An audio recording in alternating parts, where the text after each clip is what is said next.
Dear all, welcome back to Johar ma'am platform. आज से हम एक नए पेपर को स्टार्ट करेंगे। पेपर का नाम है organisational development and change management. BBA के स्टूडेंट भी इस वीडियो को देखेंगे। इतना ही नहीं, अगर आप एमकॉम में हैं और आपके सिलेबस का कुछ पार्ट ओडी से रिलेटेड है तो आपको देखना है।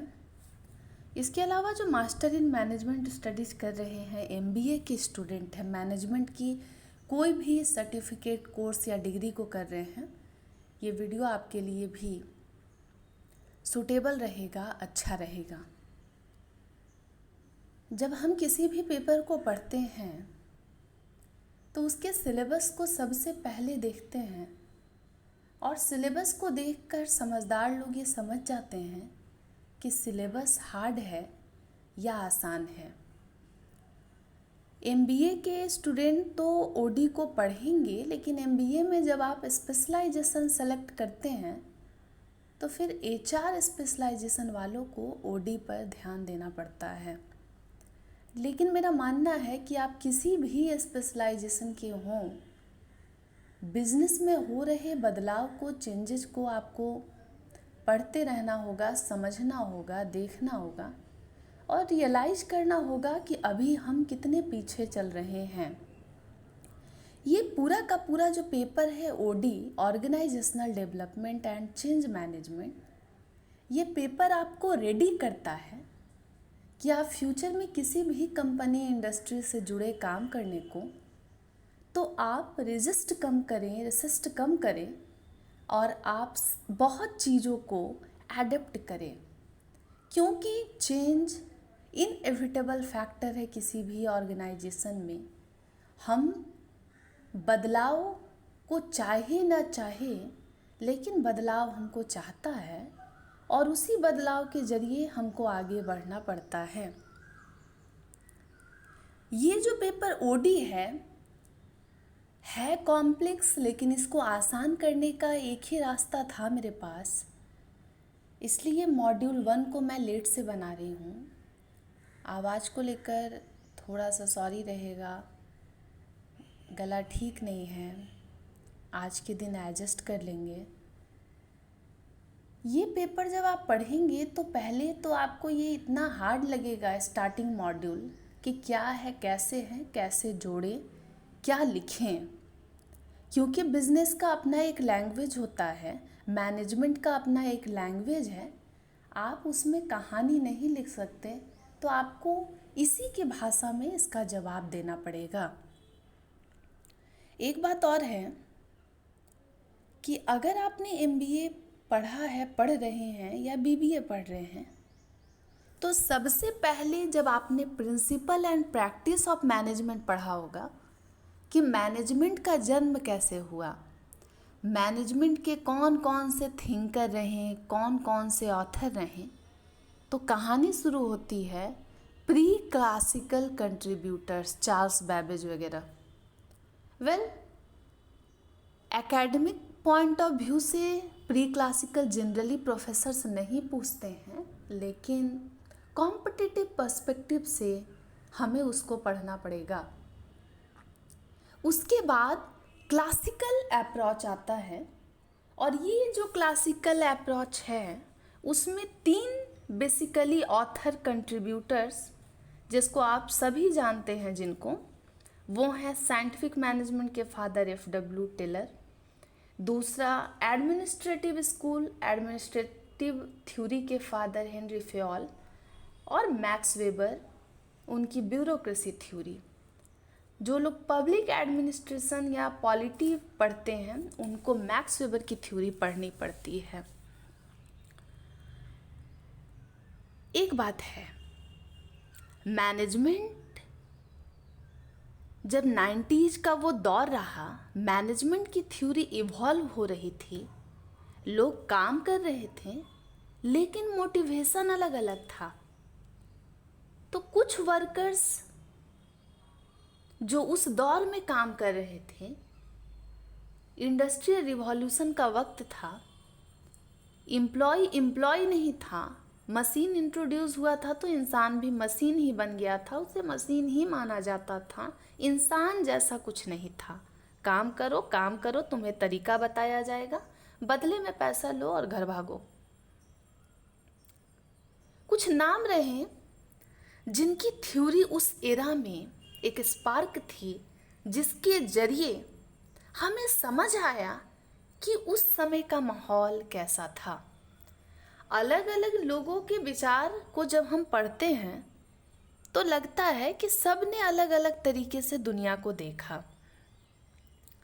साइंटिफिक मैनेजमेंट में जब हम F.W. टेलर को पढ़ रहे हैं, वो फादर हैं उस थ्योरी के, तो उनकी थ्योरी ने बताया कि पे सिस्टम उस वक्त अलग था, differential piece wage rate system चलता था। आप जितना काम करेंगे, जितना पीस बनाएंगे, उस अकॉर्डिंग आपको वेज मिलेगा।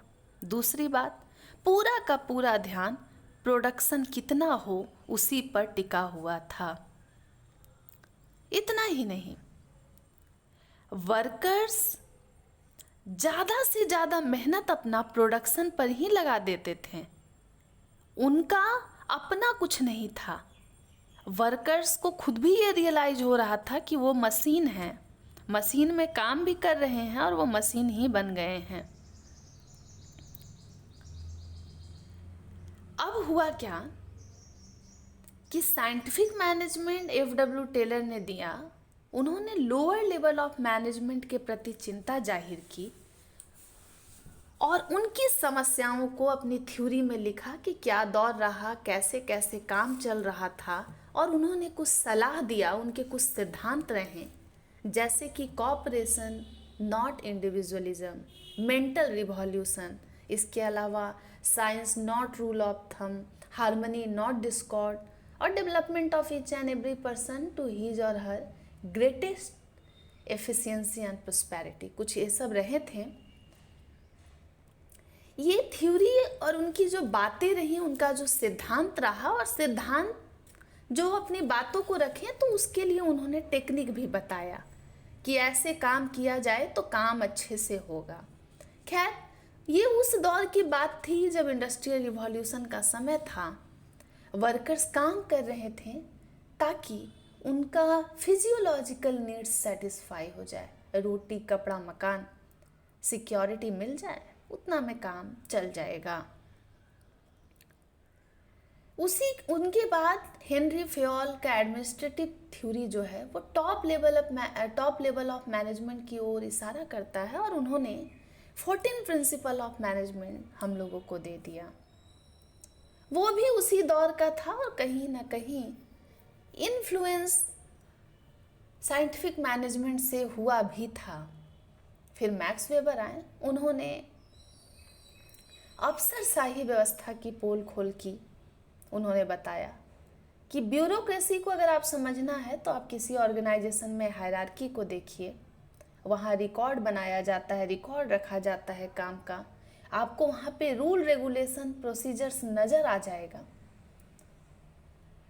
लेकिन ओवरऑल मानना ये है कि scientific management, classical administrative, classical scientific और मैक्स वेबर, ये सभी जो हैं उनका मकसद सिर्फ प्रोडक्टिविटी करना था।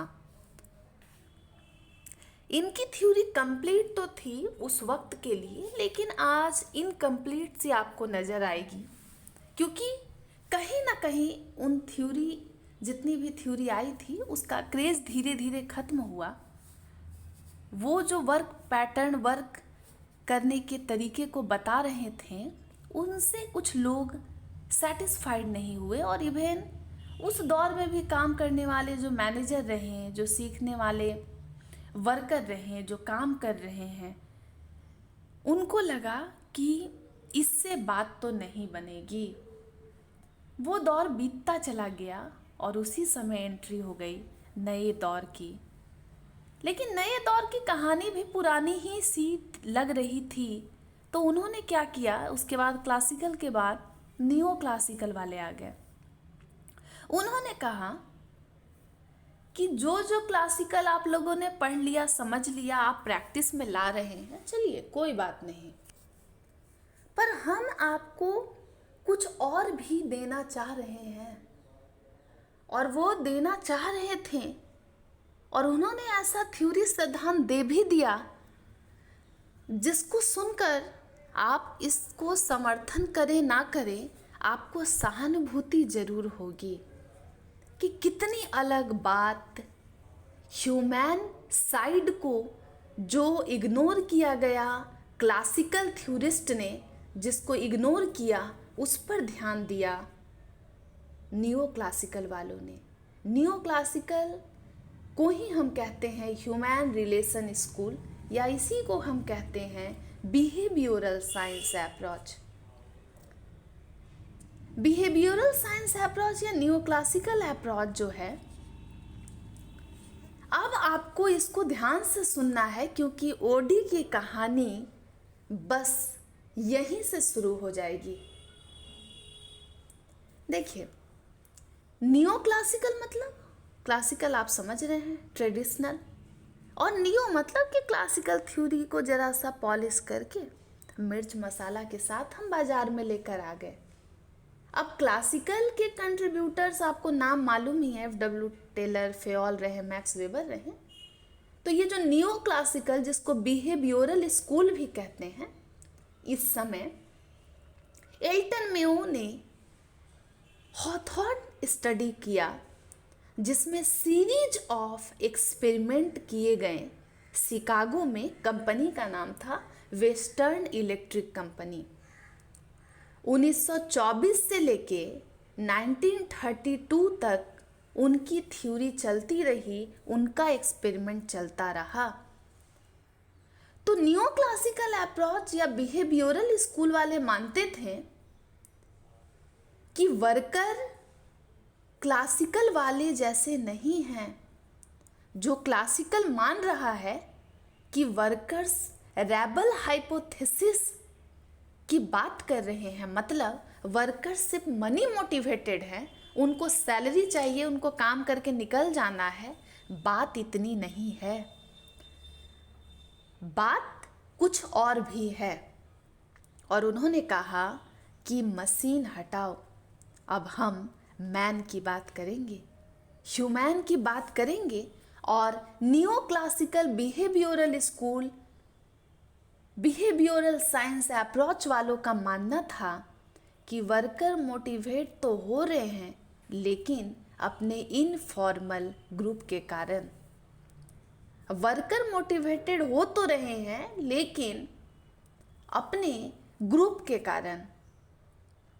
इतना ही नहीं, बिहेवियरल साइंस अप्रोच वालों का मानना था कि man is a social animal, मनुष्य एक सामाजिक प्राणी है। और हॉथॉर्न एक्सपेरिमेंट जो हुआ है, हॉथॉर्न एक्सपेरिमेंट, उसने ये साबित कर दिया कि मनुष्य एक सामाजिक प्राणी है। जो भी सीरीज ऑफ एक्सपेरिमेंट हुए उसमें ये देखा गया कि वर्कर्स इन्फ्लुएंस्ड हो रहे हैं। और उसमें जो पहला एक्सपेरिमेंट था, लाइट को लेकर, जिस वहाँ 2 ग्रुप बनाया गया शिकागो के वेस्टर्न इलेक्ट्रिक कंपनी में।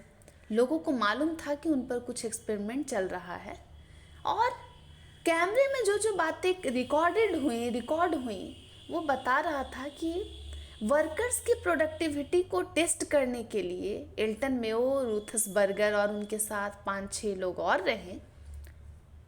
उन लोगों ने एक ग्रुप बनाया जिस ग्रुप का नाम रहा एक्सपेरिमेंटल ग्रुप। उनके ऊपर एक्सपेरिमेंट हुआ, उनको काम पे लगाया गया और वहाँ पे जितने बल्ब थे, जिस सिनेरियो में, जिस वर्किंग कंडीशन में वो काम कर रहे थे, उसे कम ज़्यादा किया गया। और देखा गया कि जैसे जैसे लाइट को कम किया जा रहा है, वर्कर्स रुक नहीं रहे हैं, काम में लगे हुए हैं।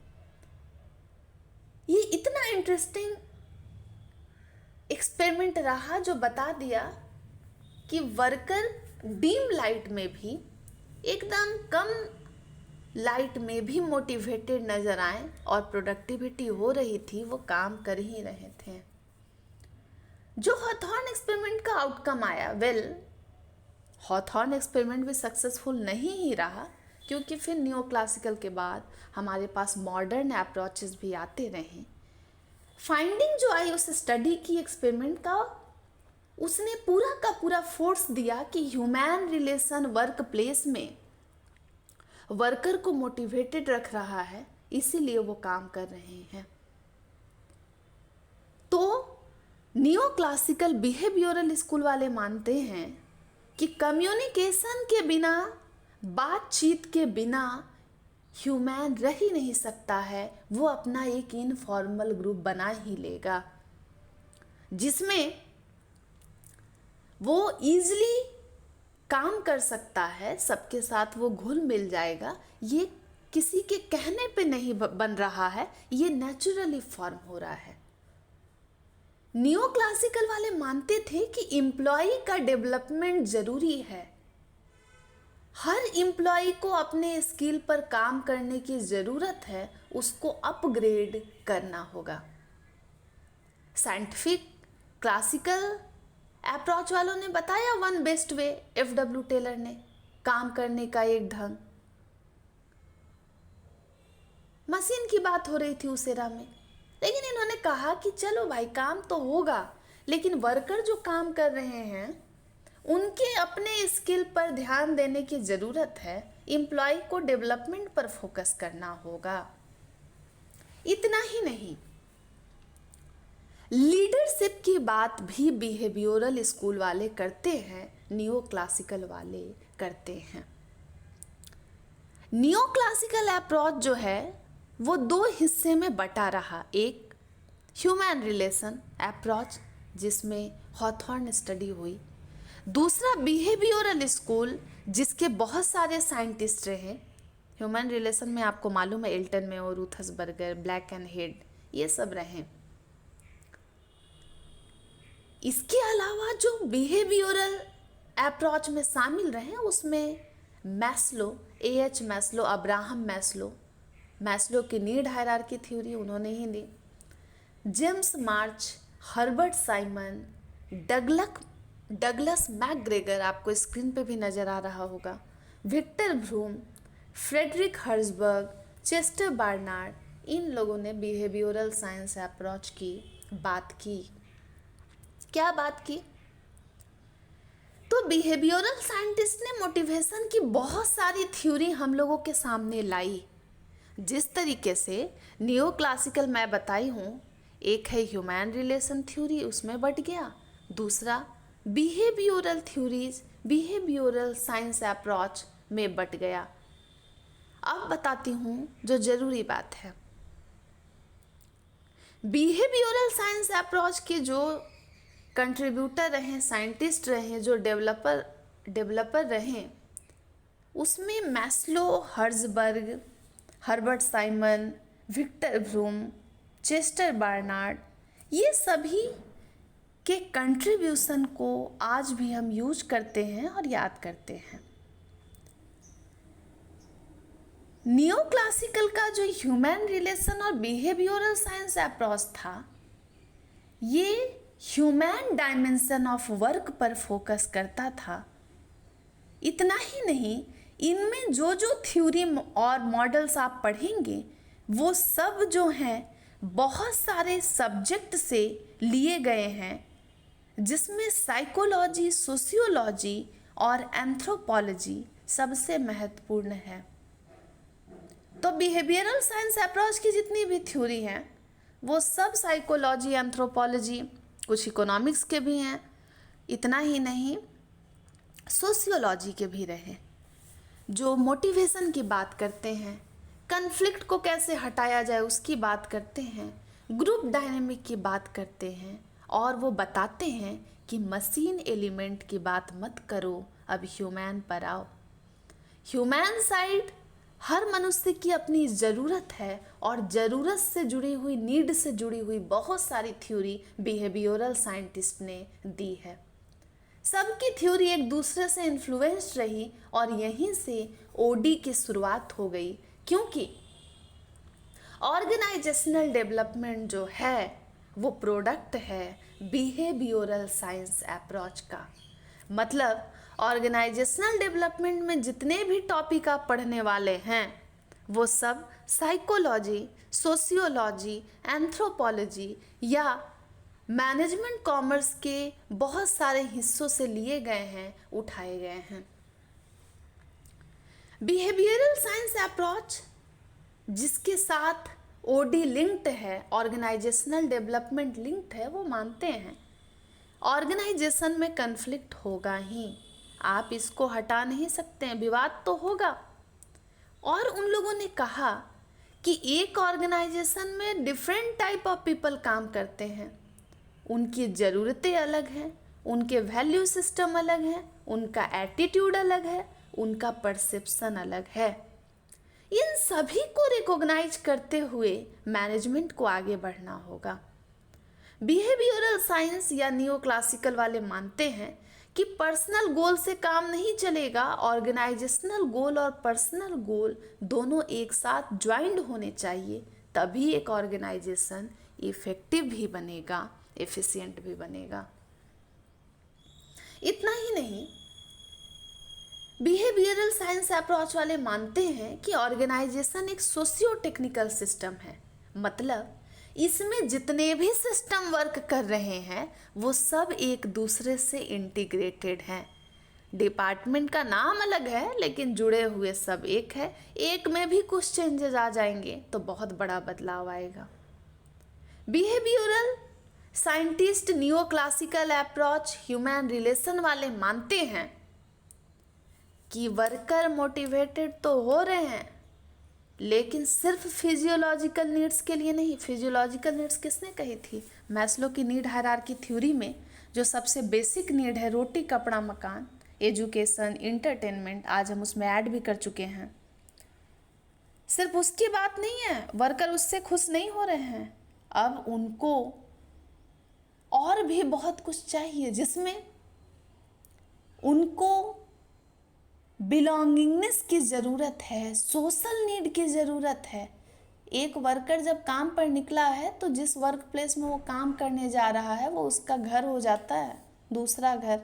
इतना ही नहीं, उसके पास बहुत सारे ऐसे साइकोलॉजिकल एस्पेक्ट भी हैं जिससे वो काम कर रहा है। सिर्फ पैसा के लिए ही नहीं, रिकॉग्निशन भी चाहिए, उसे लोग एडमायर करें, उसके काम के बदले उसको एप्रिसिएशन मिले, तब जा कर के वर्कर सेटिस्फाइड होगा।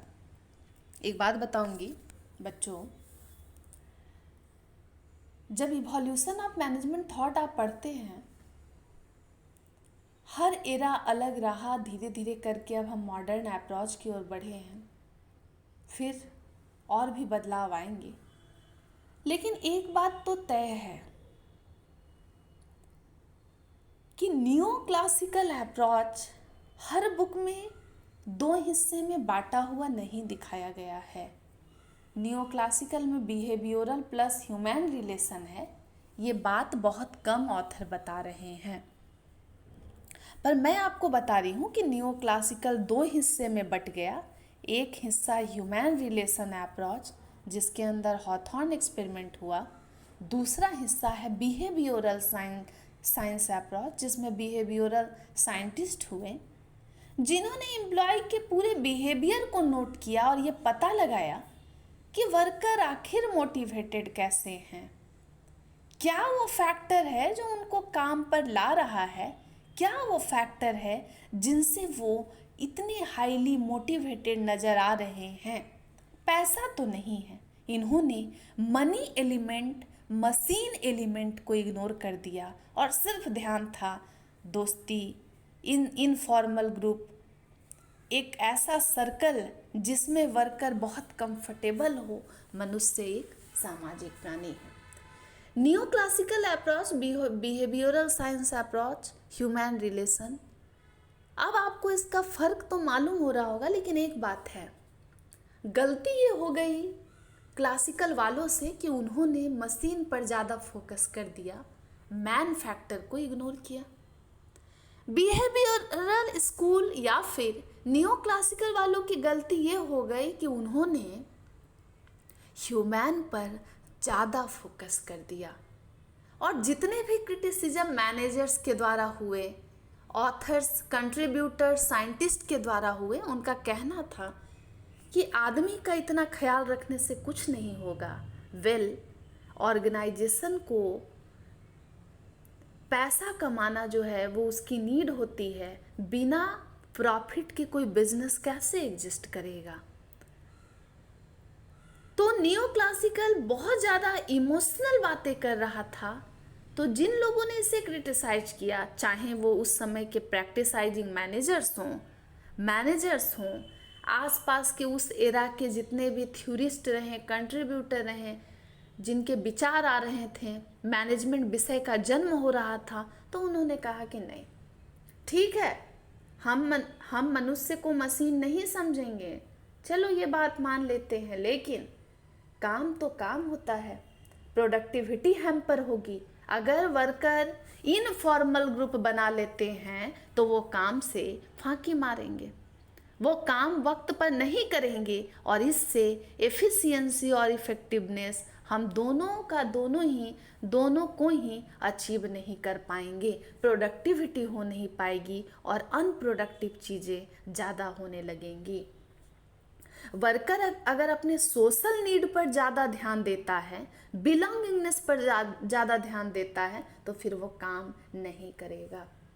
बिहेवियरल साइंस वालों का मानना था कि ऑर्गेनाइजेशन एक सोशल सिस्टम है, सब एक दूसरे से जुड़े हैं, लेकिन अगर सभी एम्प्लॉय खुश होकर एक दूसरे से जुड़ गए, अपने इनफॉर्मल ग्रुप में वो पूरा सोशल गैदरिंग में बड़े खुश हैं, बिलोंगिंगनेस पाकर खुश हैं, लेकिन इससे काम हैम्पर होगा और ह्यूमन यहाँ पर गलती कर जाएगा, वो काम पर ध्यान नहीं देगा।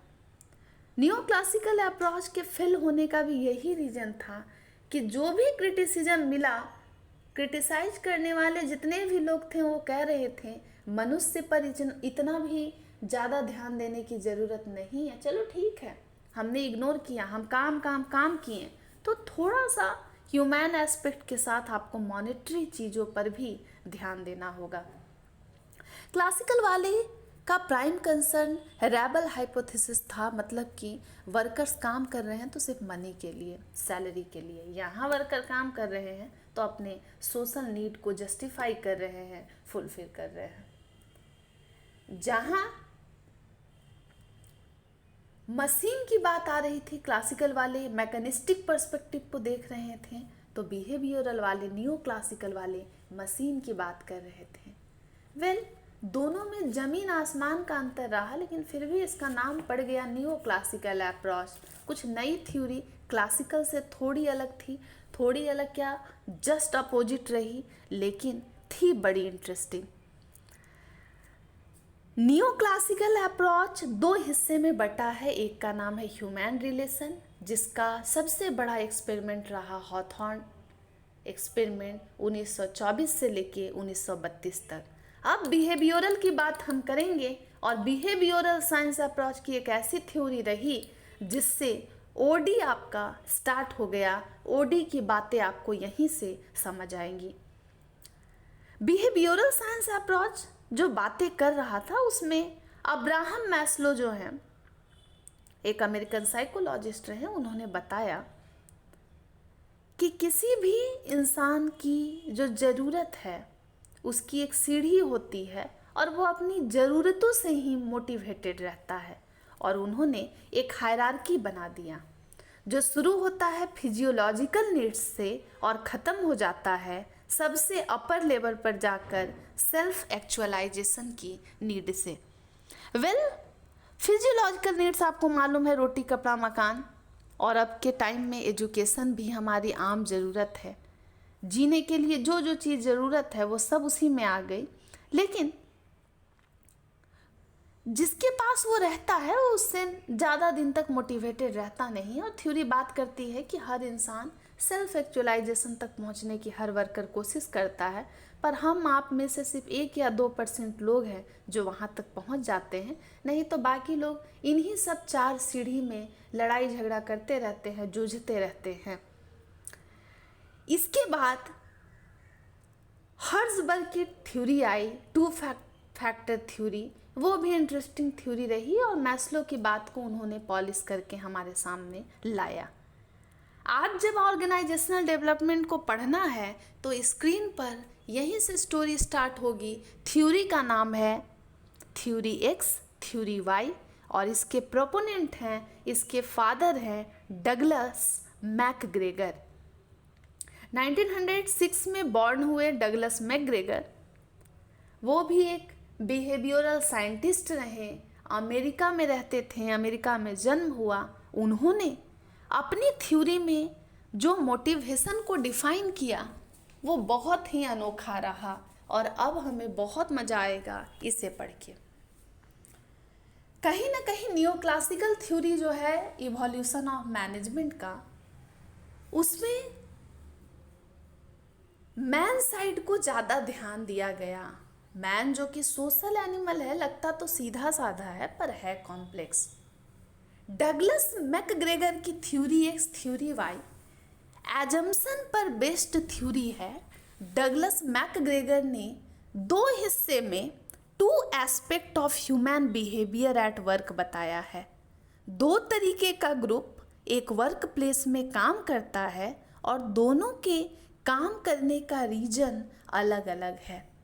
उन्होंने इस दो टुकड़े में जो बंटवारा किया है, उन्होंने जो इसे दो हिस्से में बांट दिया है वो बस इसलिए बांटा है, उनका किसी से कोई झगड़ा नहीं है, उन्होंने इसलिए बांटा है कि उस ग्रुप ऑफ वर्कर को देखकर ही आप बता देंगे कि वो थ्योरी एक्स का पार्ट है या थ्योरी वाई का पार्ट है। डगलस मैकग्रेगर की ये theory one of the most interesting management theory है, जो बताती है कि किसी भी वर्क प्लेस में ह्यूमन जो है, जो काम कर रहा वर्कर है, वो दो ग्रुप में नज़र आता है। वैसे थ्योरी एक्स, थ्योरी वाई के बाद थ्योरी जेड आई, वो थोड़ी डिफरेंट थ्योरी रही। इन्होंने कहा कि जो थ्योरी एक्स पीपल हैं, जो वो ग्रुप है, वो निगेटिव है और उसके प्रति उनका निगेटिव व्यू रहा। और जो थ्योरी वाई पीपल हैं, आप उनको देख के ही समझ जाएंगे, वो बड़े पॉजिटिव पीपल रहे और उन्होंने थ्योरी वाई पीपल को पॉजिटिविटी से डिनोट किया, बताया।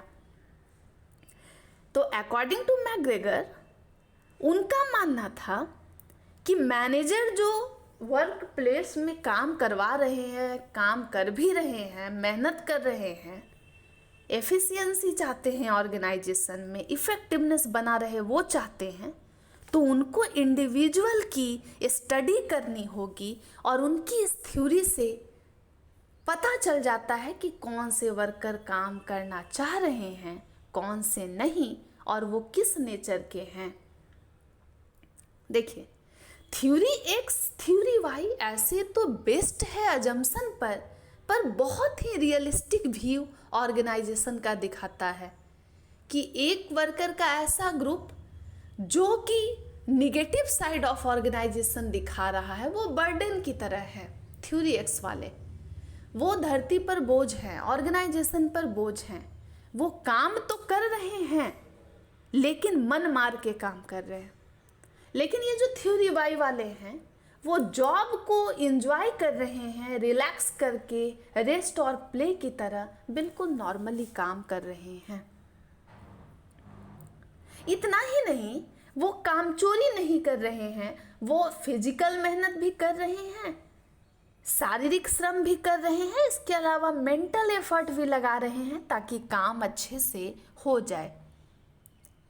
डगलस मैकग्रेगर ने कहा कि मैं लड़ाई झगड़ा नहीं करवाना चाहता हूँ, लेकिन सुनिए मैनेजर्स, जो भी मैनेजर ऑर्गेनाइजेशन में ऑर्गेनाइजेशन को चला रहे हैं, मैनेजमेंट में जो टॉप लेवल पे बैठे हैं, मिडिल लेवल पे जितने मैनेजर्स हैं, ध्यान से सुने। आप पहले ट्रेस करें, पहले पता करें कि थ्योरी एक्स पीपल कौन है, थ्योरी वाई पीपल कौन है, और जो जैसे नज़र आ रहे हैं तो उनको उसी तरीके के काम को देकर इंगेज करना है। अगर हम उनके कमी और खामी को देख कर के पता कर लेते हैं तो हम उनको ऐसे प्रोडक्टिव काम में लगा दें जिसमें उनका मन लगता रहे और ऑर्गेनाइजेशन इफ़ेक्टिव भी हो जाए, एफिशिएंट भी हो जाए। बिहेवियरल साइंस में कुछ थ्योरी नीड पर बेस्ड है, कुछ मोटिवेशन पे। हमको तो बस ये लग रहा है कि मुझे तो ये लग रहा है कि theory X theory Y assumption Douglas McGregor ने एज्यूम किया, बताया कि आप ही ऑर्गेनाइजेशन में theory X theory Y people को बांटे नहीं, लेकिन आप समझें और आप इनकी हरकतों को देखकर समझ जाएंगे कि ये थ्योरी एक्स है या थ्योरी वाई है। देखिए, थ्योरी एक्स जो कि वर्क को बर्डन की तरह लेते हैं, वो खुद भी बर्डन ही हो जाते हैं। वो वही लोग हैं जो लोग चेंज से दूर भागते हैं, क्योंकि आपका पूरा का पूरा paper organisational development and change management आपको इसी बात को सिखाएगा कि आपको चेंज को एडेप्ट करना है। कंप्यूटराइजेशन जब पहली बार किसी इंडस्ट्री ऑर्गेनाइजेशन में हुआ, उसके बाद वर्कर्स रेसिस्ट किए। उन्हें लगा कि अब मशीन आ रहा है तो हमारी नौकरी नहीं रहेगी। ये वही थ्योरी एक्स पीपल थे जो चेंज से भागते हैं। थ्योरी एक्स पीपल जनरली आशावादी लोग नहीं हैं। ये ऑप्टिमिस्टिक व्यू नहीं रखते हैं, हम कुछ अच्छा करेंगे, कुछ क्रिएटिव करेंगे, हमारा नाम होगा। ये क्रिएटिव पीपल नहीं है, इनको बस स्टेबिलिटी चाहिए।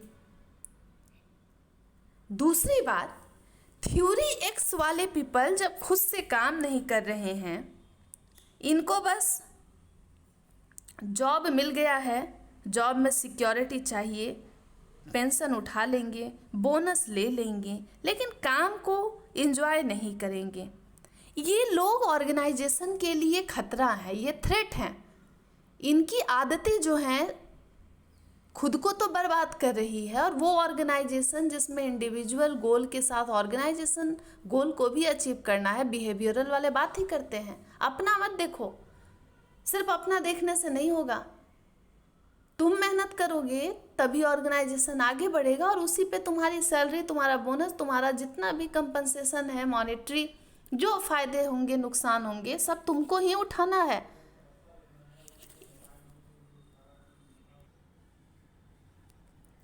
ये जो थ्योरी एक्स पीपल हैं, ये काम तो कर रहे हैं लेकिन इनका कोई एस्पिरेशन नहीं है, कोई इंस्पिरेशन नहीं है, बस मन मार के आ गए हैं। 8 बजे घर से निकल गए, 9 बजे ऑफिस आ गए, 4 बजे शाम को कोई नहीं देखा तो चुपके से भाग गए, कोई देख लिया तो हाँ काम कर लेंगे करके बहाना बनाते हैं।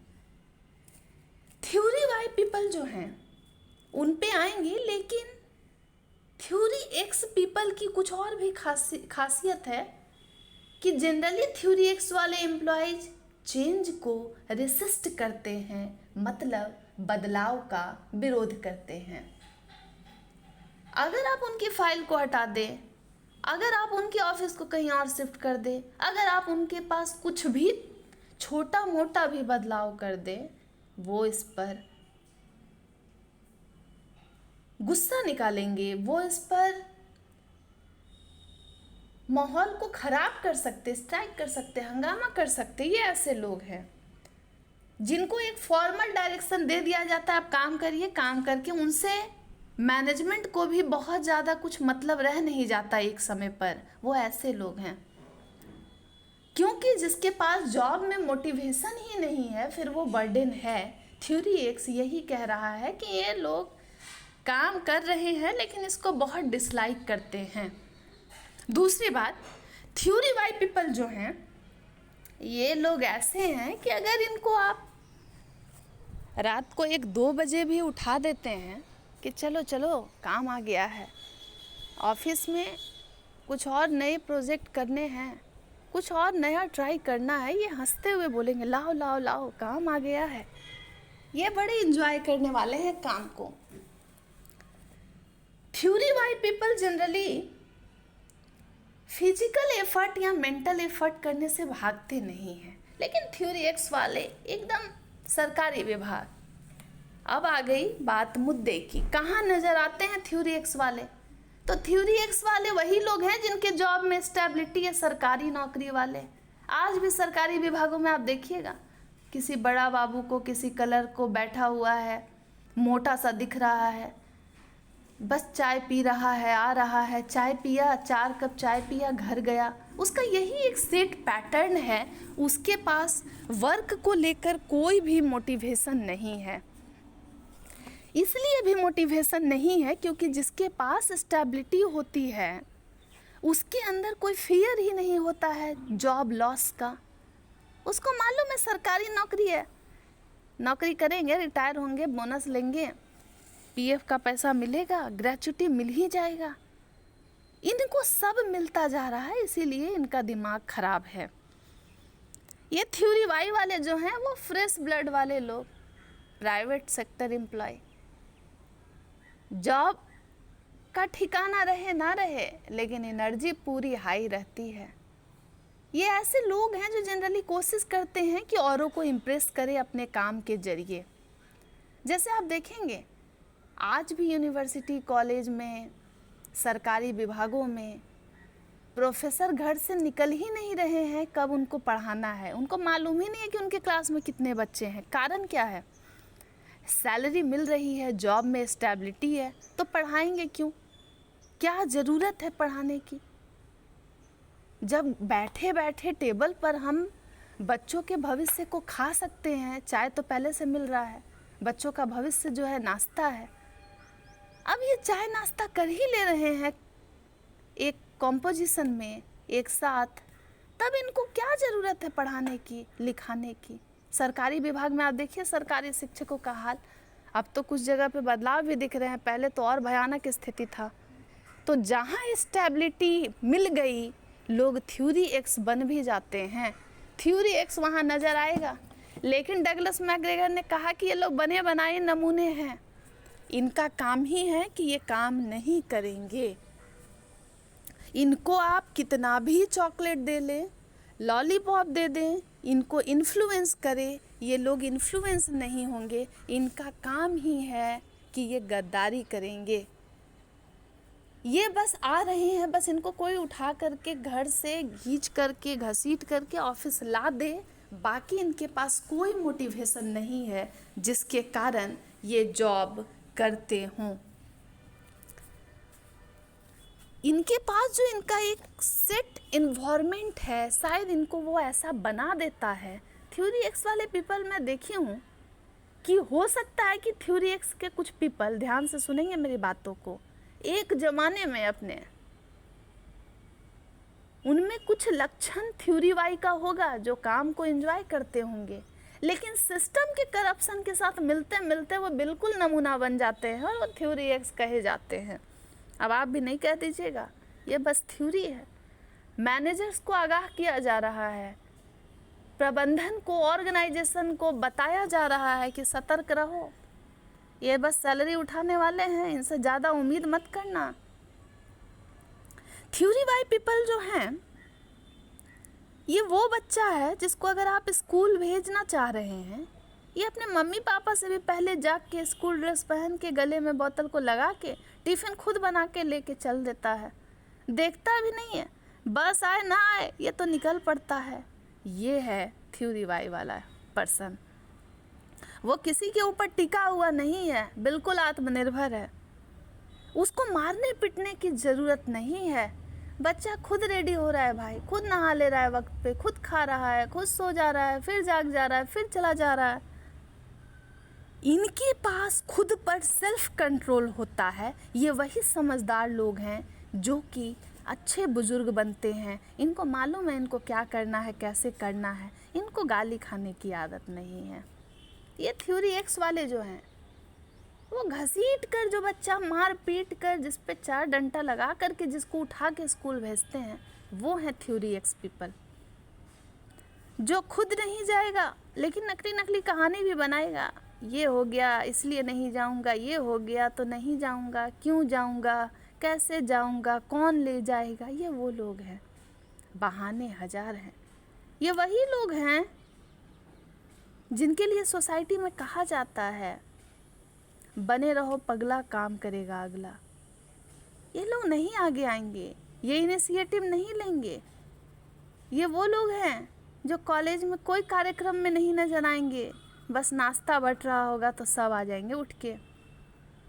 मतलब थ्योरी एक्स वाले क्रेडिट लेने वाले, अरे सर आ गए, सर ही तो सब किए थे। ये वो लोग पीपल हैं, ये वो वर्कर हैं जिनको एक एज पर सब कुछ मिल गया है, स्टेबिलिटी है, सम्मान भी मिल रहा है, लेकिन वो समझ नहीं पा रहे हैं कि इससे काम नहीं चलेगा। ज़रा सा खुद को तरोताज़ा रखना होगा, बदलाव आ रहा है, टेक्नोलॉजी आ रहा है। आप आज भी बताएं, ऐसी कई सरकारी संस्था है जहाँ पर बायोमेट्रिक अटेंडेंस जब लगाया गया तो वर्कर्स ने बायोमेट्रिक को ही तोड़ दिया। नहीं नहीं नहीं, पहले आदत थी, 10 बजे टाइमिंग था, 15 बजे आ जाते थे। अब जो है बायोमेट्रिक हो जाएगा, अंगूठा छाप बनेंगे। थ्योरी एक्स डगलस मैकग्रेगर की वो एजम्पशन है जहाँ पर हमें मालूम हो रहा है कि थ्योरी एक्स एम्प्लॉय बहुत ही पेसिमिस्टिक व्यू रखते हैं ऑर्गेनाइजेशन के लिए। निराशावादी लोग जो कि कुछ नया क्रिएटिव नहीं करना चाहते हैं और काम को डिसलाइक करते हैं। कई बार काम को डिसलाइक करने की कुछ वजह ये भी हो सकती है कि हम जिस जगह पर हैं वहाँ पर हमें चैलेंजिंग टास्क नहीं मिल रहे हैं कि हम अपने आप को परफॉर्म करके बेटर परफॉर्मर बनकर सामने आ पाएँ। और कई बार ऐसा होता है कि हमारा खुद का सेल्फ मोटिवेशन इतना लो रहता है कि हम कुछ नया नहीं करना चाहते। डगलस मैकग्रेगर ने कहा कि इसी बात का पता लगाना है, इसे और ट्रेस करना चाहिए और जल्द से जल्द आइडेंटिफाई करना चाहिए कि थ्योरी एक्स वाले कौन हैं। थ्योरी वाई जो है वो ऑप्टिमिस्टिक पर्सपेक्टिव की बात करता है, आशावादी विचारधारा की बात करता है। ये लोग हाईली मोटिवेटेड पीपल हैं जो नए टास्क, न्यू जॉब चैलेंजेस वो चाहते हैं। इनको जॉब इनरिचमेंट, जॉब एनलार्जमेंट अच्छा लगता है। ये चाहते हैं कि इनको नए नए टास्क मिले ताकि इनकी काबिलियत सामने आए। एक आपको स्क्रीन पर नज़र आ रहा होगा, पहले एक चीज़ और बता दूं, डगलस मैकग्रेगर ने एक बुक लिखी थी the human side of the enterprise, 1960 में वो बुक पब्लिश हुई थी। उसी बुक में थ्योरी एक्स और थ्योरी वाई इंक्लूडेड है। उनका जो एजम्पशन रहा, उन्होंने जो ऑर्गेनाइजेशन को 2 हिस्से में डिवाइड किया है वो बस इसलिए बांटा था कि हम पता करें कि वो कौन से लोग हैं जो नए चैलेंजिंग टास्क के प्रति बहुत एक्साइटेड रह रहे हैं, जिनको चेंज पसंद आता है, जिनकी पर्सनालिटी बहुत फ्लेक्सिबल है। तो उन्होंने ट्रेस किया कि थ्योरी एक्स वाले चेंज को रेसिस्ट करते हैं। इसीलिए ऑर्गेनाइजेशनल डेवलपमेंट में आपको चेंज मैनेजमेंट पढ़ना है कि जो चेंज ऑर्गेनाइजेशन में आ रहा है, इवन वर्किंग कंडीशन का चेंज, ऑर्गेनाइजेशन के क्लाइमेट में चेंज, ऑर्गेनाइजेशन के कोई भी छोटे मोटे चेंजेस को ले लें या फिर कुछ बड़ा इंट्रोडक्शन, कंप्यूटराइजेशन हो गया, एआई हो गया, डिजिटल मार्केटिंग हो गया और एनीथिंग ब्ला ब्ला ब्ला, वो सभी चीज़ें इंक्लूडेड है। ये चेंज हर एम्प्लॉय एक्सेप्ट नहीं कर पाता है और थ्योरी एक्स वाले हैं रेसिस्ट करने वाले लोग हैं, क्योंकि उनको लगता है कि अगर नई टेक्नोलॉजी आ रही है it may mean more work, अब हमें और ज़्यादा से ज़्यादा काम करना पड़ेगा। डायग्राम आपको स्क्रीन पर नज़र आ रहा होगा। पहला जो क्लोज्ड आर्म के साथ एक आदमी आपको दिख रहा है, हाथ को बांध करके खड़ा है, ये है थ्योरी एक्स, जो कि खुलता नहीं है और इसकी आदत है कि इसको कुछ भी नया जिम्मेदारी नहीं चाहिए। लेकिन ओपन आर्म के साथ थ्योरी वाई वाला है, आज़ाद पंछी, वो रेडी है, कुछ भी दीजिए, लाइए हमारे सामने, हम काम करेंगे और हम खुश हैं। निराशा आदमी खुद को बांध के रखा हुआ है, वो नहीं चाहता है कि वो, मतलब ये ऐसे लोग हैं जो हाथ को छिपा के बांध के बैठे हैं, वो लोग नहीं चाहते हैं कि उन पर कोई भी बर्डन आए, वो काम करने से भागते हैं, इसलिए अपने हाथ को बांध के रखे हैं। और वो जो हाथ खोल के बैठा है वो कह रहा है लाओ लाओ और काम दो मुझे, मैं बहुत खुश हूँ। आशावादी इंसान हूँ, अपना जो कुछ मेरे अंदर स्किल, टैलेंट है, एबिलिटी है, कैपेबिलिटी है, उसको डाल करके मैं अच्छा अच्छा काम करूं। ऑर्गेनाइजेशनल डेवलपमेंट इसी वैल्यू पर बेस्ड है कि पीपल आर बेसिकली गुड। लोग अच्छे हैं, ऑर्गेनाइजेशन में काम कर रहे हैं, और उन्होंने पीपल आर बेसिकली गुड मतलब थ्योरी वाई को प्रमोट किया है ऑर्गेनाइजेशनल डेवलपमेंट में।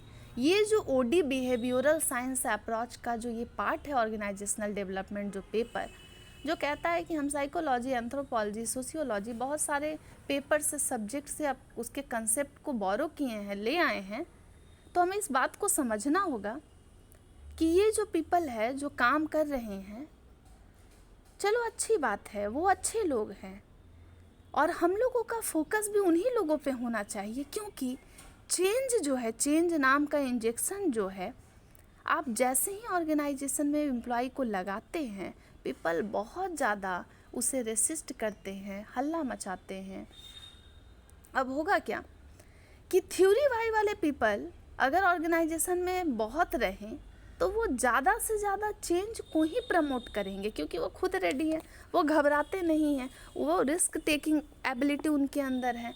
तो ओडी को माना गया है, ओडी का सिद्धांत यही कहता है कि पीपल आर बेसिकली गुड, और उन लोग थ्योरी वाई को मानते हैं। उनको लगता है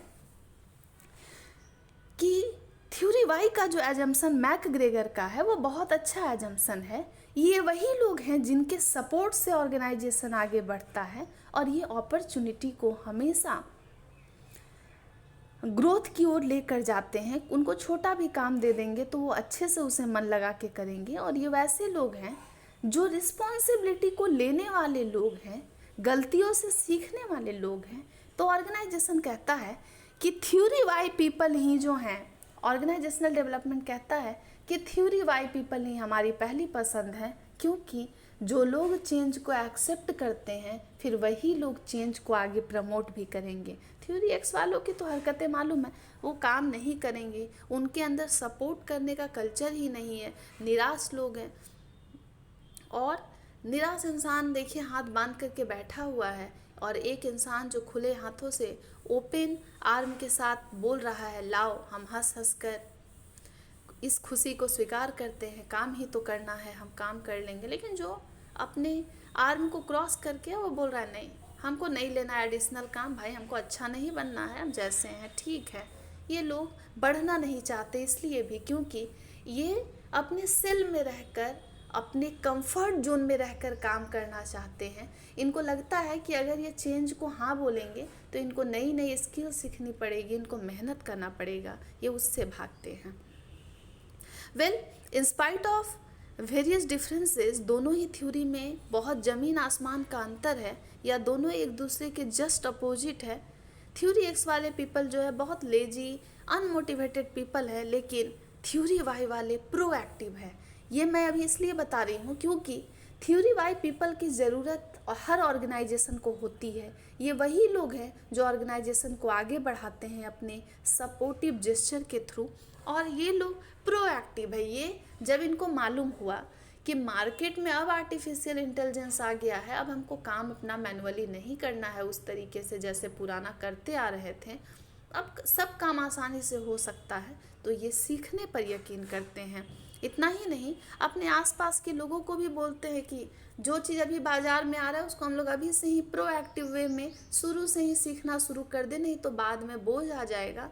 और समझदार पीपल हैं वो लोग जो कि थ्योरी वाई के अंदर आते हैं। एक एजम्पशन है, लेकिन ये एजम्पशन बहुत हकीकत से जुड़ा हुआ है। डगलस मैकग्रेगर की ये थ्योरी डायरेक्ट बता देती है कि आप जो भी इंसान है, जो भी वर्कर है, जो भी एम्प्लॉय है, किस तरीके से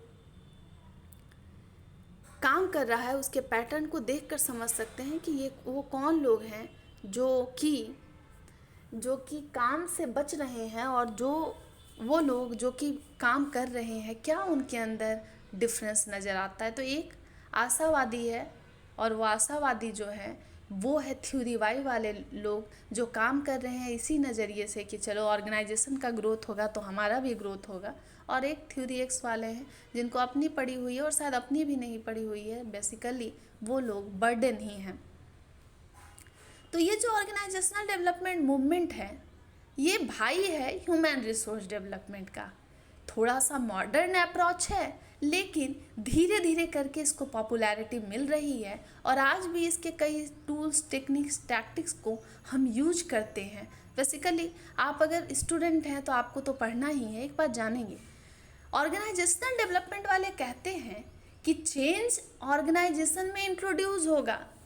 इसे हम रिएक्टिव नहीं प्रोएक्टिवली लें। हम पहले से चेंज को प्लान करें कि अब ऐसा होने वाला है, अपने एम्प्लॉय के साथ कम्युनिकेट करें कि चेंज होगा, आपको संभलना है, समझना है कि बदलाव आने वाला है। ऐसा ना हो जाए कि हम सभी जितने भी लोग हैं, जितने भी वर्कर हैं, वो सडनली चेंज के सामने हमारा आमना सामना हो जाए और हमें झटका सा लग जाए और हम रिएक्टिव हो जाएं, हम स्ट्राइक करने लगे, लॉकआउट करने लगे, विरोध प्रदर्शन करने लगे, हमारा वर्क अपने एम्प्लॉयर के साथ डिस्प्यूट हो जाए। क्योंकि अचानक से अगर हम जिस सेट पैटर्न में काम कर रहे वो बदल जाएगा तो लोग तो नाराज़ होंगे, एम्प्लॉय नाराज़ होंगे, उनके अंदर पहले से ही डिजोनेंस है, बहुत सारा द्वंद्व है कि कैसी टेक्नोलॉजी है, क्या होने वाला है। ऊपर से उनको बताया भी अगर नहीं जाएगा तो फिर वो जैसे तैसे जो होगा, जिस हाल में है वो उस तरीके से अपना रिएक्शन लाएंगे। देखिए, जो वैल्यूज़ ऑफ ओडी आपको स्क्रीन पे नज़र आ रहा है, एग्जाम में अगर ऑब्जेक्टिव ऑफ ऑर्गेनाइजेशनल डेवलपमेंट पूछ दिया गया तो आप इसको लिख सकते हैं।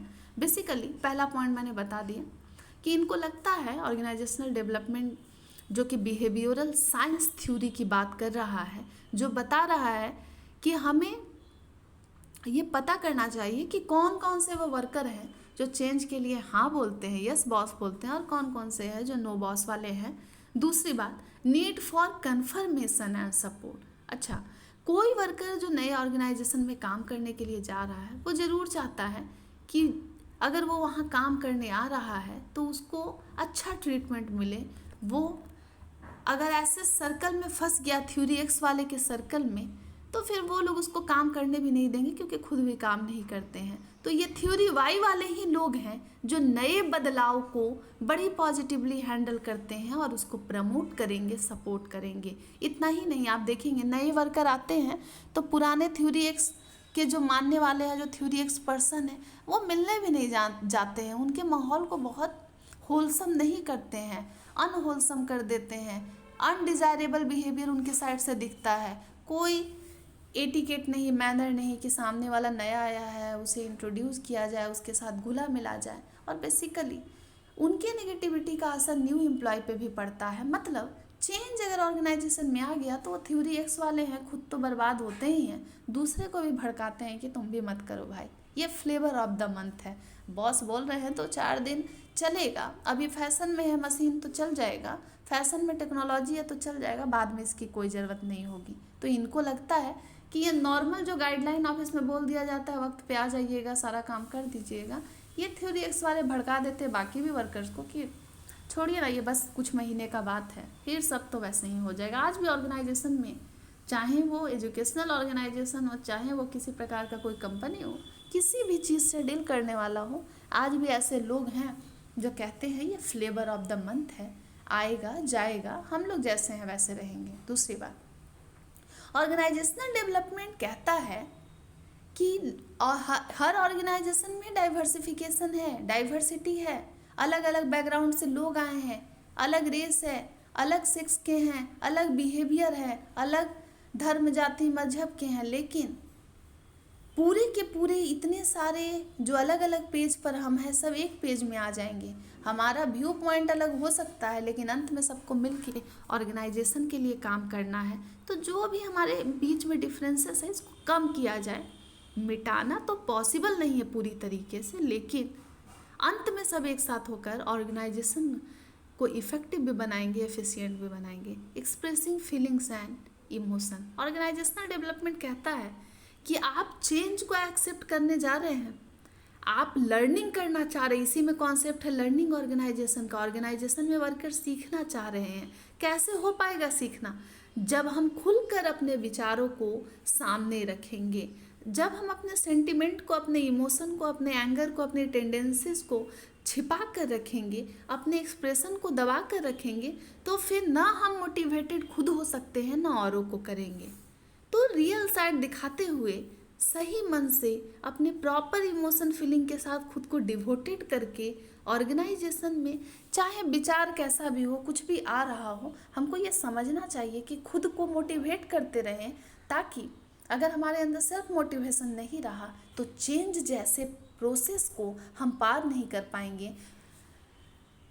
नेक्स्ट पॉइंट आप देख रहे हैं authenticity, openness and directness.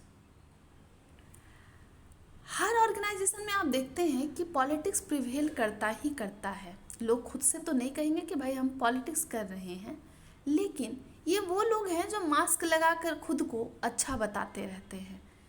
Organisational development जो टॉपिक आप पढ़ रहे हैं, ये पढ़ ही इसलिए रहे हैं, या फिर जो मैनेजर्स इसको सुन रहे हैं वो इसीलिए सुन रहे हैं ताकि ऑर्गेनाइजेशन में पीपल रेसिस्ट कम करें और जो चेंज आ रहा है हम उसको मैनेज कर पाए। अगर आप ऑथेंटिक नहीं रहें, अपनी ही फीलिंग के साथ जेन्युइन नहीं रहें, आप अपने साथ में काम करने वाले कलीग के साथ पॉजिटिव नहीं रहें, तो आप उसको भी निगेटिवली इन्फ्लुएंस करिएगा कि ऐसा मत करो, तुम भी निगेटिव हो जाओ। तुम जो हो ना, बिल्कुल ज़्यादा आगे आगे बढ़कर काम करोगे ना तो तुम्ही को सारा काम दे दिया जाएगा। लोग ऐसी ऐसी बातें करते हैं ऑर्गेनाइजेशन में। अगर आप ऑनेस्टी के साथ सही डायरेक्शन में अपनी एनर्जी को लगा रहे हैं तो आपके अंदर प्रॉब्लम सॉल्विंग अप्रोच आ जाएगा। ऑर्गेनाइजेशनल डेवलपमेंट का कंसर्न ही होता है कि आपका अप्रोच प्रॉब्लम सॉल्विंग होना चाहिए। ऐसा नहीं कि हम बहुत सारा मसला खड़ा कर दें, हमें प्रॉब्लम को सॉल्व करना है, ना कि प्रॉब्लम बना देना है। प्रॉब्लम आ गया है तो डिस्कस करना है और उससे फाइट करना है। दूसरी बात यह है कि ऑर्गेनाइजेशनल डेवलपमेंट ये भी बात कहता है कि तुम एक दिन में लर्न नहीं कर सकते हो, तुम एक दिन में किसी चीज़ को सीख नहीं पाओगे, सीखने में ज़माना लग जाता है। आपके अपने पर्सनल एक्सपीरियंस भी होते हैं, पुराने एक्सपीरियंस। इसके अलावा आपको बहुत सारी चीज़ें सीखने के लिए वो डिवोशन लगाना पड़ता है, लेकिन लर्न करते रहें। एक बार गलती हो गई, हम पुराने बिजनेस के अपने कस्टमर सर्वे को देख रहे हैं, एनुअल रिपोर्ट को पढ़ रहे हैं, देख रहे हैं कि क्यों नुकसान हो रहा है, और अगर हम उस लॉस को ट्रेस कर पा रहे हैं तो समझना होगा कि लर्निंग करते रहना है। ऑर्गेनाइजेशनल डेवलपमेंट कहता है कि भाई हम तो मॉडर्न अप्रोच है मैनेजमेंट के, हम चेंज करवाएंगे। ह्यूमन रिसोर्स डेवलपमेंट भी तो डेवलपमेंट की बात कर रहा है एम्प्लॉय का, हम भी एम्प्लॉय के ही डेवलपमेंट का बात कर रहे हैं, तभी तो वो चेंज को मानेगा। लेकिन अलग अलग एटीट्यूड, अलग अलग बिलीफ सिस्टम, अलग अलग रिलेशनशिप, अलग अलग वैल्यू, अलग माहौल जो है हमको एक साथ आने नहीं देता है। तो बिल्कुल खुले मन से हम लोगों को एक साथ आना है, फोस्टरिंग कोऑपरेशन। चेंज जैसा बड़ा प्रोसेस सिर्फ एम्प्लॉय के लिए हार्ड नहीं है, एम्प्लॉयर के लिए भी हार्ड है। अब ये बहुत बड़ा टास्क हो जाता है किसी भी एम्प्लॉयर के लिए कि अपने एम्प्लॉय को बताए कि पहले जैसा अब कुछ नहीं रहने वाला है। पहले आप सिंपल फाइल में लिख कर पढ़ कर काम कर रहे थे, अब आपके पास बहुत सारी एडवांस लेवल की चीज़ें, बेसिक लेवल की कुछ नई चीज़ों को सीखने की ज़रूरत है। अब इसमें आपको भी मेरा हाथ पकड़ना होगा, नहीं तो जो बाहर में कंपटीशन है, जो आपके जैसा काम कर रहे हैं ना वर्कर, वो और दूसरा कंपनी वाले लोग, उनको फ़ायदा मिल जाएगा और हम लोग नुकसान में जाएंगे, तो फिर आपकी सैलरी कट होगी। जैसे ही वर्कर सुनेंगे सैलरी कट होगी, उनके अंदर डर भी हो जाता है। तो हमें प्यार से आराम से बताना होगा कि कोऑप्टेशन से होगा। दूसरी तरीका ये भी है कि क्लास के बदमाश बच्चे को टीचर मॉनिटर बना देते हैं, तो वो आदमी जो थ्योरी एक्स वाला है, जो सबको भड़का रहा है, उसको इन्फ्लुएंस करते रहिए बिना बताए। उसको शक नहीं होना चाहिए कि तुम जो हो बॉस हो, सबको लाओ एक साथ, फिर हम लोग सब मिलकर काम करेंगे और इससे कॉपरेशन होगा और अंत में ऑर्गेनाइजेशन इफ़ेक्टिव भी होगी, एफिशिएंट भी होगी। ये जो पूरा का पूरा चेंज को लाने का प्रोसेस है, इसमें इंसान को पूरा का पूरा अटेंशन भी देना पड़ता है, क्योंकि बहुत सारी एक्टिविटी को हमें परफॉर्म करना है। तो ऐसा नहीं होगा कि एक स्टेज को देख लिए, फॉलो अप कर ही नहीं रहे हैं। इन्फॉर्मेशन तो आ गया, लेकिन उस इन्फॉर्मेशन पे पक्का हम काम नहीं कर रहे हैं। Organisational development one time task नहीं है। एक दिन में क्या सब बदल जाएगा? एक दिन में क्या सभी वर्कर बोलेंगे अरे वाह हम तैयार है बदलने के लिए? ये एक लॉन्ग टर्म अप्रोच है और इसमें लंबा वक्त लगता है। इतना ही नहीं, ऑर्गेनाइजेशनल डेवलपमेंट के पूरे प्रोसेस में रिसर्च की बहुत ज़रूरत होती है। हर दिन बदलाव आ रहा है, उस बदलाव को हम रिसर्च के जरिए ही कोप अप कर सकते हैं। इतना ही नहीं, ऑर्गेनाइजेशन में कुछ लोग ऐसे होते हैं जो चेंज एजेंट की भूमिका निभाते हैं। मतलब वो लोग जो चेंज को प्लान करते हैं, जो आगे बढ़कर कहते हैं कि हम बदलेंगे और औरों को भी बदलेंगे। और जनरली एम्प्लॉयर ही वो लोग है जो आगे आकर, मैनेजमेंट ही वो है जो एक्टिव पार्टिसिपेट करता है कि हम कोऑर्डिनेट करेंगे, हम ग्रुप को इन्फ्लुएंस करेंगे पॉजिटिवली कि चेंज आपकी ज़रूरत है, आपको इस तरीके से बैठे नहीं रहना है, कुछ नया सीखिए। इतना ही नहीं, ऑर्गेनाइजेशनल डेवलपमेंट बड़ी पॉजिटिव कॉन्सेप्ट है। ये कह रहा है कि ग्रुप डिस्कशन किया जाए, पहले अपने मन में जो फियर है सामने रखो, बातें करो। अगर एक दूसरे से लड़ाई झगड़ा कर रहे हो तो ये इंटर ग्रुप कॉन्फ्लिक्ट को अवॉइड करो, कम करो। अब इंडिविजुअलिज्म से अकेले अकेले काम नहीं चलेगा, चेंज है, इसमें कोलैबोरेशन चाहिए, कोऑपरेशन चाहिए। साथ में रहेंगे तभी आगे बढ़ पाएंगे, नहीं तो अकेले रहेंगे तो मारे जाएंगे। ये रही ऑर्गेनाइजेशन डेवलपमेंट की कुछ वैल्यू, कुछ प्रिंसिपल जो कि थ्योरी वाई के ऊपर डिपेंड कर रही है, फोकस कर रही है। ऑर्गेनाइजेशनल डेवलपमेंट जो है वो खुले मन से बात कर रहा है कि हमें कम्युनिकेशन पर फोकस करना चाहिए। विदाउट कम्युनिकेशन अगर आप वर्कर के सामने चेंज लाते हैं, वो रेसिस्ट करेगा। इतना ही नहीं, ऑर्गेनाइजेशन में वर्कर को इन्फ्लुएंस करें कि वो हाईली कमिटेड रहे, उनको खुद पर सेल्फ कंट्रोल लाने को कहें कि हर बात में नाराज़ नहीं होना है, मुंह नहीं फुलाना है, काम करना है, सीखना है, लर्निंग के ऊपर हमारा ध्यान है। क्वालिटी ऑफ वर्क लाइफ की भी बात करता है ऑर्गेनाइजेशनल डेवलपमेंट। हम काम कर रहे हैं तो ऐसा नहीं कि काम ऑफिस वाला घर लेकर आ गए, मेरा पर्सनल रिलेशनशिप कुछ बचा ही नहीं। हमें सारे फैक्टर को कंसीडर करके अपने पर्सनल एंथुजियाज्म को तो सपोर्ट करना ही है, इसके अलावा प्रोफेशनल फ्रंट पे भी आगे आकर के एकदम खेलना है, मेहनत करना है, सीखना है। लर्निंग लाइफ लॉन्ग प्रोसेस है, डेवलपमेंट लाइफ लॉन्ग प्रोसेस है। वन का सेल्फ डेवलपमेंट, इंसान मर जाता है, हाईली पोजीशन पर वो चला जाता है, अच्छी जगह काम कर रहा होता है, लेकिन कहता है यार अभी बहुत कुछ रह गया है। ऐसा बनना है तभी हम ओडी को समझ पाएंगे, सीख पाएंगे। फिर ओडी जो है एक बिहेवियरल साइंस अप्रोच है। मतलब एक ऐसा विषय, एक ऐसा पेपर आप पढ़ रहे हैं जिसकी सारी थ्योरी खुद की नहीं है, वो बहुत सारे कंसेप्ट से, बहुत सारे पेपर से, बहुत सारे सब्जेक्ट से बोरो किया गया है, मांगा गया है, उधार मांगा गया है। क्यों? क्योंकि फ़िलहाल ओडी इतना मजबूत नहीं है कि वो खुद के पैर पे स्टैंड कर पाए, तो वो दूसरों की सहायता से आगे बढ़ रहा है। इसीलिए साइकोलॉजी की कुछ थ्योरी आपको मैनेजमेंट में पढ़ने को मिल रही है, ओडी में पढ़ने को मिल रही है। लेकिन एक वक्त ऐसा आएगा कि ऑर्गेनाइजेशनल डेवलपमेंट बिल्कुल ग्रो कर चुका होगा और इतना काबिल हो जाएगा कि लोग ऑर्गेनाइजेशनल डेवलपमेंट से भी चीज़ों को बोरो करेंगे और एक नया डिसिप्लिन हमारे सामने आ जाएगा।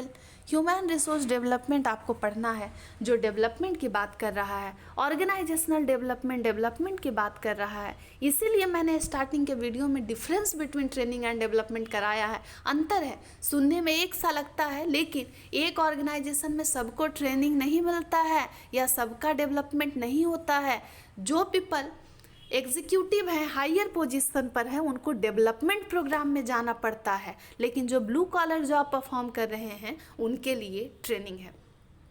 Behavioural science approach, organisational development behavioural science approach है जो बोलता है कि चेंज को प्लान करके लेकर आओ, प्रोएक्टिव लगे रहो। बदलाव में जो बाजार आ रहा है पहले से सीखना चालू कर दो, नहीं तो अचानक से झटका लगेगा।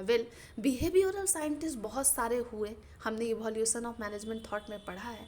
अब्राहम मैस्लो हैं, जेम्स मार्च है, हर्बर्ट साइमन है, मैकग्रेगर है। मैकग्रेगर की तो थ्योरी भी पढ़ रहे हैं। पूरे के पूरे ऑर्गेनाइजेशनल डेवलपमेंट में आपको पता चलेगा कि थ्योरी एक्स पीपल जो हैं वही चेंज से भाग रहे हैं, थ्योरी वाई वाले बड़े खुश हैं, वो बदलाव चाहते हैं। इतना ही नहीं, बिहेवियरल साइंस अप्रोच बहुत सारे अजम्पशन पे बेस्ड है कि ऑर्गेनाइजेशन में कन्फ्लिक्ट होगा, लेकिन सुधार की गुंजाइश है। हम सभी जो हैं, जितने लोग हैं, लड़ झगड़ ले, लेकिन अंत में ऑर्गेनाइजेशन के ऑब्जेक्टिव को पूरा करना होगा। मैं पहले ही समझा चुकी हूँ, बस स्लाइड छोड़ करके जा रही हूँ, आप समझ जाएंगे। थ्योरी वाई वाले पॉजिटिव है, और अंत में बता दी हूँ थ्योरी वाई वही है जो प्राइवेट सेक्टर वाले हैं, एकदम खुश रहते हैं। उनको प्रोसीजर, ये फाइल, ये लिफाफा, ये बंद व्यवस्था उन्हें नहीं डाइजेस्ट होता है। वो कहते हैं कि भाई कर लो काम, प्रोसेस कर लो, परफॉर्मेंस कर लो, ये काउंट होता है, मेहनत करो तभी पर्सनालिटी अच्छे से ग्रूम होगी, नहीं तो किसी लायक नहीं रह जाओगे, पकड़े जाओगे किसी दिन। मोटिवेटेड पीपल है, काम मालूम है, ह्यूमनिस्टिक व्यू को मानते हैं, वो समझते हैं इंसान होता है, इंसान के अपने अरमान है, लेकिन ऑर्गेनाइजेशन के भी अरमान होते हैं। लेकिन थ्योरी एक्स वाले वही जिनको लगता है भाई बॉस कितना भी नुकसान में रहे हमें क्या, पर उनको कुछ समझ नहीं आता है, इसीलिए वो काम ढंग से नहीं करते हैं। जनरली थ्योरी एक्स वाले पीपल आपको सरकारी ऑर्गेनाइजेशन में मिल जाएंगे। वेल, ऐसा नहीं है कि सरकारी ऑर्गेनाइजेशन में आज के समय में भी सिर्फ थ्योरी एक्स हैं। कई ऐसे ऑर्गेनाइजेशन हैं जहां combination of theory X and theory Y exist कर रहे हैं, और कुछ ऐसे भी हैं जहां आप डायरेक्ट कह देंगे कि 10 लोगों से मिले और 10 का 10 एकदम मोटिवेटेड नहीं है, खुद लो फील कर रहा है, आपको भी एकदम अलग सा एहसास करा रहा है कि आपको भी काम नहीं करना चाहिए। और जहाँ 10 इस तरीके के हैं तो एक अच्छा महान आदमी चला भी जाता है तो वो भी एडजस्ट नहीं कर पाता है। तो प्राइवेट सेक्टर ऑर्गेनाइजेशन में थ्योरी वाई नज़र आता है, थ्योरी एक्स जनरली सरकारी में नज़र आते हैं। लेकिन अच्छी बात है कि अब कई ऐसे सरकारी संस्थान भी हैं जो एक्टिवली काम कर भी रही हैं।